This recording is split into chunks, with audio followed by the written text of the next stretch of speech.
Hello students, good afternoon everyone.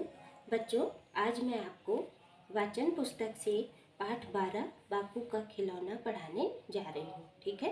अब ये जो बापू का खिलौना चैप्टर है, तो ये गांधी जी के 3 बंदरों वाला खिलौना है, जिसके बारे में हम बुक से रीड करेंगे। ठीक है। तो चलिए अब मैं आपको बुक से रीड करके बताती हूँ। तो देखिए, पाठ 12 बापू का खिलौना। आप सभी ने गांधी जी के बारे में सुना होगा। महात्मा गांधी को लोग बापू के नाम से भी पुकारते हैं।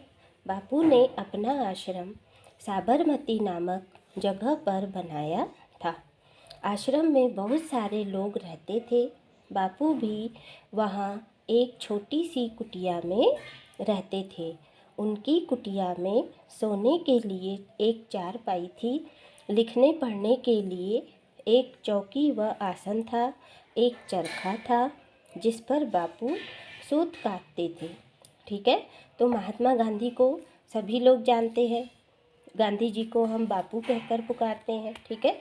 तो गांधी जी ने अपना आश्रम साबरमती नामक जगह पर बनाया था और आश्रम में बहुत सारे लोग रहा करते थे। ठीक है। तो बापू ने क्या किया, वहाँ एक छोटी सी कुटिया बनाई और उस कुटिया में बापू रहते थे। उनकी कुटिया में सोने के लिए चारपाई आप जानते होंगे, जैसे कि उसको हम हिंदी में खटिया बोलते हैं। ठीक है। चारपाई यानी होता है खटिया। तो उनकी कुटिया में सोने के लिए एक छोटी सी खटिया थी और लिखने पढ़ने के लिए पहले के समय में तो टेबल कुर्सी बहुत कम हुआ करती थी, है ना।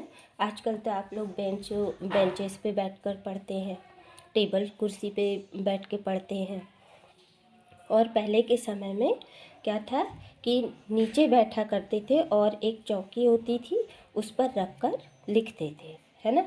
तो एक और उनके पास क्या था, एक चरखा था। गांधी जी को सूत काटने का बहुत शौक था। ठीक है। बापू की कुटिया में एक अनोखी चीज़ थी, वह एक खिलौना था। इस खिलौने में 3 बंदर थे। एक बार आश्रम में कुछ बच्चे आए। उस समय बापू चरखे से सूत काट रहे थे। उन्होंने 3 बंदरों वाला खिलौना देखकर बापू से पूछा, क्या आप भी खिलौने से खेलते हैं? तो क्या होता है, अब बापू ने अपनी कुटिया में वो जो 3 बंदरों वाला खिलौना था, तो उन्होंने उसे अपनी कुटिया में रखा। तो क्या होता है कि इस खिलौने में 3 बंदर होते हैं। ठीक है। तो एक बार क्या होता है कि उनके आश्रम में कुछ छोटे छोटे बच्चे आते हैं और बच्चे उनकी कुटिया में ये खिलौना देखकर बोलते हैं कि बापू, क्या आप भी खिलौने से खेलते हैं? ठीक है।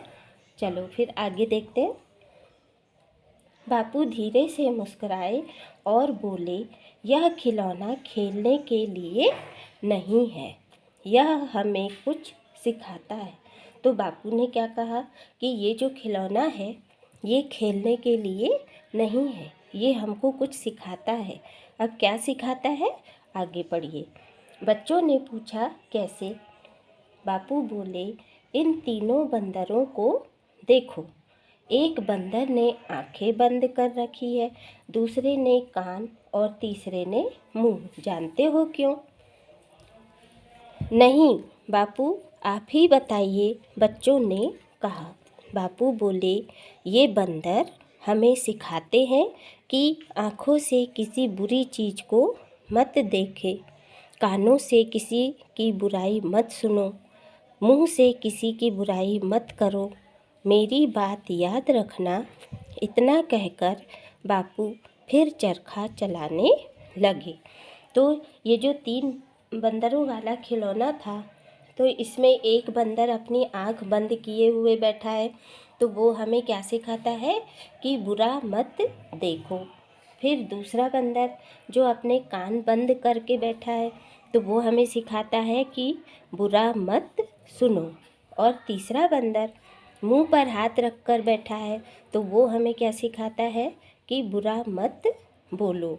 तो गांधी जी ने यही बात समझाई है और उन्होंने क्या कहा था कि मेरी ये तीनों बातें याद रखना। ठीक है, तो ये था हमारा बापू का खिलौना। अब इसमें शब्दार्थ भी है, प्रश्नोत्तर भी है। ठीक है, शब्दार्थ है चारपाई यानी होता है खटिया, अनोखा यानी अलग प्रकार का, और सूत यानी होता है एक प्रकार का धागा, कातना यानी होता है चरखे से धागा बनाना।